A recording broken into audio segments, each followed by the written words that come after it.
Hello दोस्तों, आपका मेरे चैनल पवन पॉइंट ऑनलाइन क्लासेस में स्वागत है। दोस्तों, आज हम लोग पढ़ेंगे माय ग्रैंड मदर्स हाउस, मेरी दादी माँ का घर, जो कि कमला दास के द्वारा लिखा गया है। सबसे पहले हम लोग कमला दास के बारे में जान लेते हैं। कमला दास वॉज बॉर्न मार्च 31, 1934। कमला दास का जन्म 31 मार्च 1934 ईस्वी को हुआ था। Kamala Das was a poet and short story writer. Poet यानी कि कवि, यहाँ पे कवियत्री समझ लीजिएगा आप लोग। Short story writer, short story writer यानी लघु कथा के लेखक। तो कमला दास एक कवित्री और लघु कथा की लेखिका थी। Kamala Das has earned a respectable place in both English and Malayalam literature. देखिए, अर्ड मतलब होता है कमाना, रिस्पेक्टेबल प्लेस मतलब होता है सम्मानजनक स्थान, आदरणीय जगह, आदरणीय स्थान। तो कमला दास जो है वो लिटरेचर का हिंदी क्या होगा? साहित्य। तो कमला दास जो है साहित्य में यानी अंग्रेजी और मलयालम दोनों साहित्य में वो एक सम्मानजनक स्थान कमाए थे, सम्मानजनक स्थान प्राप्त किए हैं। आगे देखिए, her autobiography published in 1976। Her autobiography, उनकी जो क्या है, ऑटोबायोग्राफी यानी कि आत्मकथा है, पब्लिश्ड इन 1976। उनकी आत्मकथा 1976 ईस्वी में पब्लिश्ड हुआ, मतलब प्रकाशित हुआ था। यानी कमला दास का जो आत्मकथा है 1976 ईस्वी में प्रकाशित हुआ था। क्रिएटेड क्वाइट अ स्टेयर, आज जैसे प्रकाशित हुआ तो क्रिएटेड क्वाइट अ स्टेयर, बाजार में हलचल आ गया, बाजार में हलचल मच गया दोस्तों। उनका जब आत्मकथा मार्केट में आया, पब्लिश्ड हुआ, तो मार्केट में क्या हो गया? हलचल मच गया। क्वाइट स्टेयर मतलब हलचल मच जाना। आगे देखिए, इन 1984, 1984 ईस्वी में she was shortlisted for the Nobel prize for literature. यानी कि 1984 ईस्वी में साहित्य के लिए नोबेल प्राइज, यानी साहित्य में नोबेल प्राइज के लिए उन्हें शॉर्ट लिस्टेड किया गया, चयनित किया गया।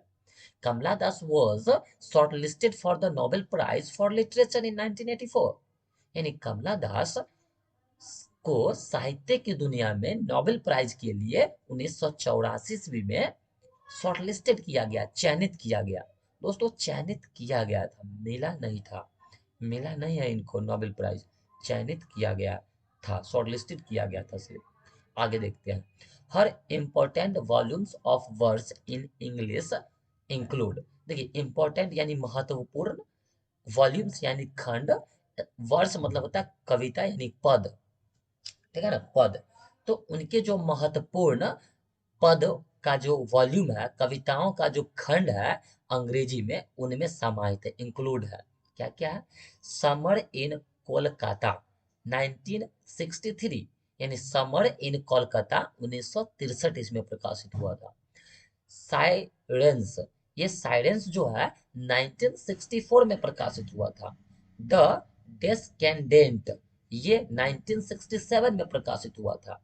The old play house and other poems 1973 में कब प्रकाशित हुआ था दोस्तों? 1973 में। द एनामेटल पोएम्स, ये जो है द एनामेटल पोएम्स 1985 में प्रकाशित हुआ, पब्लिश्ड हुआ। Only saint knows how to sing 1969 में, 1996 में, याद रखिएगा 1996 में प्रकाशित हुआ था only saint knows how to sing. आगे करा एंड यस अल्लाह, ये जो है 2001 में पब्लिश हुआ था। कमला दास, कमला दास पोएट्री इज प्राइमरली ऑटोबायोग्राफिकल, यानी कमला दास की जो कविताएं हैं, पोएट्री है, कमला दास की जो कविताएं हैं वो मुख्य रूप से, यानी कि प्राइमरली, मुख्य रूप से आत्मकथा पर आधारित होती है। किस पे? ऑटोबायोग्राफिकल होती है। कमला दास की कविताएं मुख्य रूप से आत्मकथा पर आधारित होती है। हर देम्स, उनकी जो देम्स होते हैं, विषय वस्तु होते हैं, is love of a lonely heart. देखिए लव का हिंदी क्या होगा, प्रेम, और लोनली हर्ट मतलब क्या हो गया, उदासी हृदय के साथ। किसे, उदासी, एक उदासी हृदय का प्रेम, ठीक है ना। उनके जो कविता की विषय वस्तु होती है वो एक उदासी, सैड, लोनली, अकेलापन, हृदय का, दिल का प्रेम को दिखाता है। एक उदासी हृदय के प्रेम को दिखाता है उनकी कविताएं की, कविता जो होती है वो, ठीक है ना। उनकी कविता की जो देश होते हैं, विषय वस्तु होते हैं, वो एक उदासी हृदय के प्रेम को दिखाता है, एक उदासी हृदय के प्रेम को बताता है। आगे वो कह रहे हैं, love with never ending passion, love यानी प्रेम, विद नेवर एंडिंग पैशन, कभी नहीं खत्म होने वाला इच्छाएं है, जुनून है, पैशन है, ठीक है ना। पैशन मतलब क्या हो गया, इच्छाएं, जुनून। तो प्रेम क्या है, ये इनका मानना है, ये कह रहा है कमला दास जी कह रहे हैं कि love with never ending passion, love जो है, प्रेम जो है, वो कभी नहीं खत्म होने वाली इच्छाएं हैं। प्रेम जो है वो लस्ट है, लस्ट मतलब क्या होता है, वासना है। प्रेम जो है वो क्या है, वासना है, कभी नहीं खत्म होने वाली इच्छाएं है। लव जो है ग्रीड है, क्या है, ग्रीड है, लालच है। लव जो है ग्रीड है, लालच है। एंड हंगर, लव जो है यानी प्रेम जो है वो भूख है।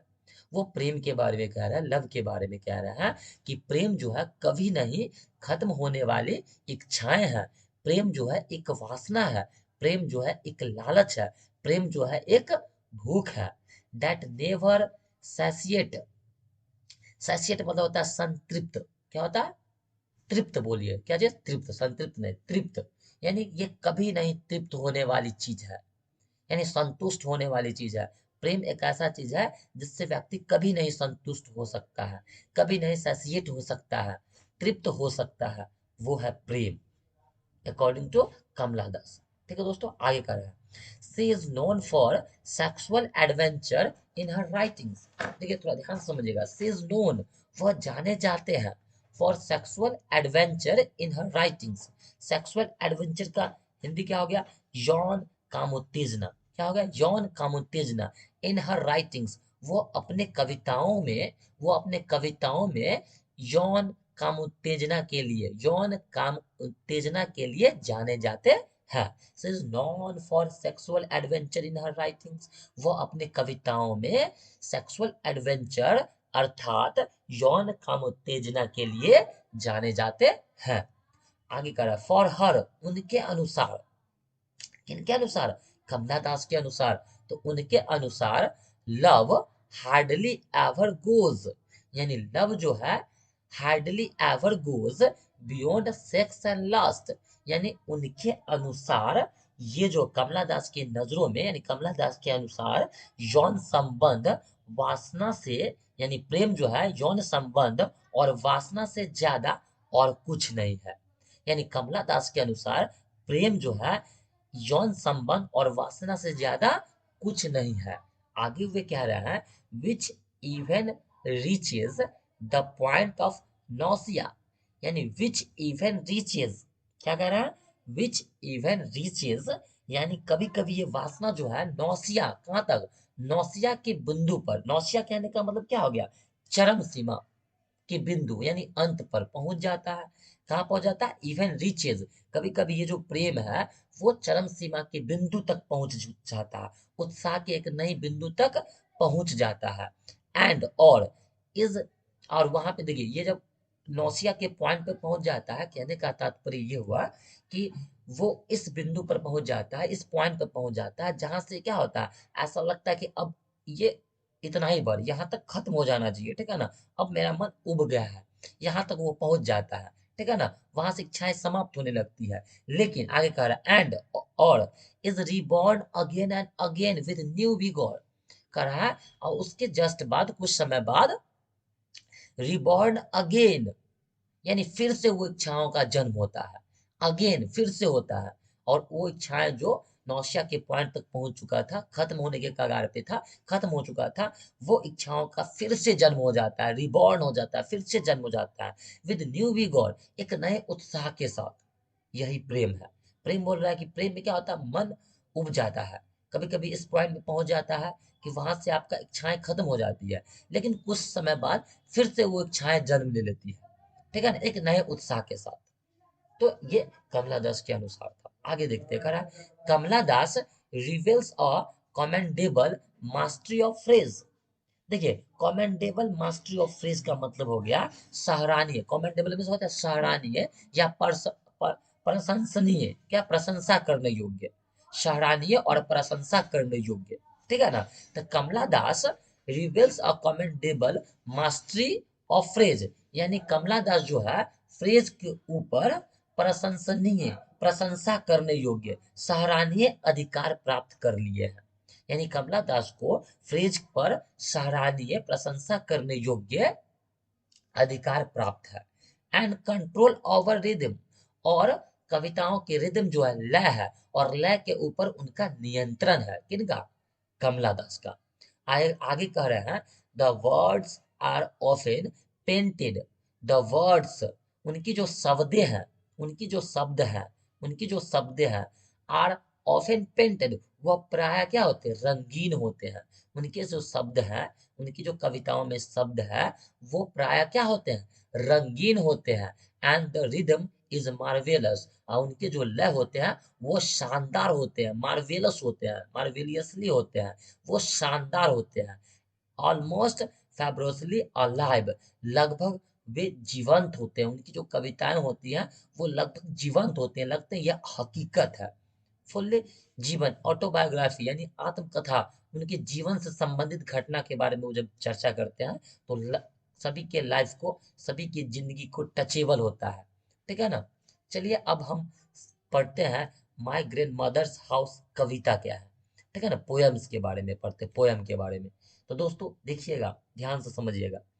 कह रहा है, there is a house now far away where once, there is a house, एक घर है। देयर इज अ हाउस मतलब क्या चीज? एक घर है। नाउ, अभी, फार अवे, जो बहुत दूर है। कह रहा है एक घर है, अभी वो घर बहुत दूर है। फार अवे है, बहुत दूर है। वेयर वंस, जहां कभी, जहां एक समय ऐसा था, वंस मतलब एक समय, कभी, वेयर जहां, जहां कभी, आई रिसीव्ड लव, मैं प्रेम प्राप्त करता था, प्यार प्राप्त करता था, जहां मुझे प्यार किया जाता था। एक घर है जो अभी बहुत दूर है, जहां, यानी जिस घर में कभी मुझे प्रेम की प्राप्ति होती थी, जहां मुझे प्रेम करते थे, लोग प्यार करते थे। ठीक है दोस्तों, तो वो अपने दादी माँ के घर के बारे में बता रहे हैं कमला दास, कि दादी माँ की घर थी, दादी माँ का घर था, ठीक है ना, जहां कभी मुझे प्रेम की प्राप्ति होती थी। दादी माँ मुझे बहुत प्रेम करते थे, खूब प्यार करते थे। डैट ओमेन, वह स्त्री, यानी उनकी दादी माँ। डैट ओमेन, अब उनकी दादी माँ डाइड, मर चुकी है, मर गई है। उनकी दादी माँ मर गई। क्या हो गई? उनकी दादी माँ मर गई। आगे कह रहा है, द हाउस, उनकी जो दादी माँ का घर है, the house withdrew into silence. Withdrew miss होता है क्या? क्या होता है दोस्तों? विथड्रू मिस होता है कन्वर्टेबल, यानी परिवर्तन, कन्वर्ट। तो उनके जो घर है, the grandmother's house withdrew into silence, उनके दादी माँ का घर वो परिवर्तित हो गया है। किसमें? साइलेंस में, सन्नाटा में। उनके दादी माँ का घर, जब उनकी दादी माँ मर गए हैं, तो उनके दादी माँ का जो घर है वो सन्नाटा में परिवर्तित हो गया है, साइलेंस में परिवर्तित हो गया है। ठीक है, तो पूरी तरह सन्नाटा हो चुका है उनके घर में, दादी माँ के घर में। ठीक है ना। स्नेक मूव्ड, उनके घर में क्या मूव करते हैं? सांप मूव करते हैं, सांप, स्नेक्स। ठीक है ना, उनके घरों में सांप चलने लगे, सन्नाटा हो गया है, खंडर सा बन गया उनका घर, उनमें सांप चलते हैं, अब कोई नहीं रहता वहां। आगे कह रहा है, एमोंग बुक्स, किताबों के बीच। देखिए, एमोंग मतलब होता है के बीच, जब दो से अधिक के बीच का उच्चारण करते हैं, बोलते हैं, एमोंग का यूज करते हैं वहां पे, क्या लिखा? एमोंग। जब दो के बीच का बात हो तो बिटवीन का यूज करते हैं। तो एमोंग प्रीपोजिशन है जिसका मतलब होता है के बीच। तो कह रहा है यहाँ पे, एमोंग बुक्स, किताबों के बीच, उन किताबों के बीच, I was then too young, जब मैं क्या था? कम उम्र का था। क्या था? टू यंग था, बहुत कम उम्र का था। I was then too young, जब मैं कम उम्र का था। टू रीड, तो उन्हें पढ़ने के लिए, किताबों को पढ़ने के लिए। And my blood turn cold like the moon. कह रहा है यहाँ पे कि दादी माँ के घर में बहुत सारे किताबें होती थी, बहुत सारा किताब था, वहाँ किताबें था, ठीक है ना। जब मैं बचपन में थी, जब मेरा बचपन था, मैं बहुत कम उम्र की थी, तो उन किताबों को देख करके उनको पढ़ने के क्रम में, उनको पढ़ने के लिए my blood turn cold like the moon, मेरा जो खून है वो कोल्ड हो जाता था, ठंड पड़ जाता था। लाइक द मून, एक चंद्रमा के जैसा ठंड पड़ जाता था उन किताबों को देख करके। मेरी जो ब्लड है, मेरा जो खून है, वो क्या हो जाता था, ठंड पड़ जाता था, लाइक द मून, कैसा, बिल्कुल चंद्रमा के जैसा। आगे कह रहा, हाउ ऑफेन, मतलब कितनी बार, हाउ ऑफेन यानी कि कितनी बार, I think of going there, मैं वहां जाने के लिए सोचती हूँ, कहाँ, दादी माँ के घर। कह रहा है हाउ ऑफेन, कितनी बार भी, कितनी बार में, I think of going there, मैं वहां जाने के लिए सोचती हूँ, ठीक है, दादी माँ के घर जाने के बारे में सोचती हूँ। To peer through the through, to peer through, through मतलब होता है से झांकना, क्या होता है, पियर थ्रो मतलब होता है से झांकना या से देखना, ठीक है ना। Blind eyes of Windows, blind eyes यानी कि बंद आंखों से, खिड़कियों के बंद आंखों से मैं जब झांकती हूँ, खिड़कियों के बंद आंखों से जब मैं झांकती हूँ तो उन्हें महसूस करती हूँ। और just listen to frozen, frozen air, frozen मतलब होता है जम, जम जाना, क्या होता है, ठंड पड़ जाना, जम जाना, बर्फ बन जाना, फ्रोजन एयर।